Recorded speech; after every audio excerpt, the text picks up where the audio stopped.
அனைவருக்கும் வணக்கம். இன்னைக்கு நம்ம அறிவோம் ஆஸ்ட்ரோ சேனல் எதை பற்றி பார்க்க போகிறோம் அப்படின்னா, கஷ்டங்கள் அனைத்தும் கரைந்து போக செவ்வாய்க்கிழமை பரிகாரம் பற்றி தான் பார்க்க போகிறோம். நம் ஒவ்வொருவருக்கும் ஏதாவது ஒரு கஷ்டம் என்பது இருக்கும். அந்த கஷ்டங்கள் அனைத்தும் தீர வேண்டும் என்று நினைப்பவர்கள் பலவிதமான முயற்சிகளை மேற்கொள்வார்கள்.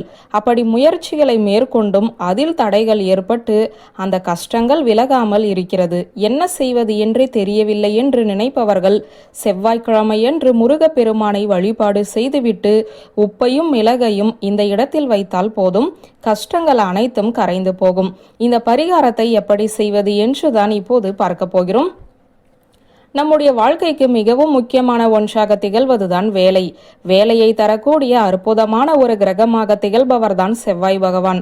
அதோடு மட்டுமல்லாமல் நம் வாழ்க்கையை சீர்குலைக்கக்கூடிய கடனை தருபவரும் அவர்தான். அதனால் தான் கடன் தொடர்பான பிரச்சனை தீர வேண்டும், வேலை தொடர்பான பிரச்சனை தீர வேண்டும் என்று நினைக்கக்கூடிய பலரும் செவ்வாய்க்கிழமை முருகப்பெருமானை வழிபாடு செய்வார்கள். இதோடு சேர்த்து நமக்கு எப்படிப்பட்ட கஷ்டமாக இருந்தாலும் அந்த கஷ்டம் தீர வேண்டும் என்றால் செவ்வாய்க்கிழமை உப்பையும் மிளகையும் வைத்து ஒரு பரிகாரத்தை செய்ய வேண்டும். செவ்வாய்க்கிழமையன்று மாலை நேரத்திலோ அல்லது காலை நேரத்திலோ நிலைவாசலை சுத்தம் செய்து மஞ்சள் குங்குமம் வைத்துக் கொள்ளுங்கள். பிறகு நிலைவாசலில் 2 புறங்களிலும் ஒரு சிறிய தட்டிலோ அல்லது கிண்ணத்திலோ உப்பையும் மிளகையும் போட்டு வைத்து விடுங்கள். இப்படி வைத்துவிட்டு அருகில் இருக்கக்கூடிய முருகன் ஆலயத்திற்கு சென்று முருகப்பெருமானுக்கு தங்களின் பெயரில் அர்ச்சனை செய்து தீபம் ஏற்றி கஷ்டங்கள் அனைத்தும் தீர வேண்டும் என்று வேண்டிக் கொள்ள வேண்டும். அன்று மாலை வீட்டில் தீபம் ஏற்றும் போது நிலைவாசலிலும் நெய் அல்லது நல்லெண்ணெய் ஊற்றி தீபம் ஏற்ற வேண்டும். இந்த உப்பும் மிளகும் அப்படியே இருக்கட்டும். அடுத்து வரக்கூடிய வெள்ளிக்கிழமையன்று காலையில் உப்பையும் மிளகையும் எடுத்து கால்படாத இடத்திலோ அல்லது ஓடுகிற நீரிலோ போட்டுவிட வேண்டும். மாலை நேரத்தில் மறுபடியும் புதியதாக உப்பையும் மிளகையும் வைத்து தீபம் ஏற்றி வழிபாடு செய்ய வேண்டும்.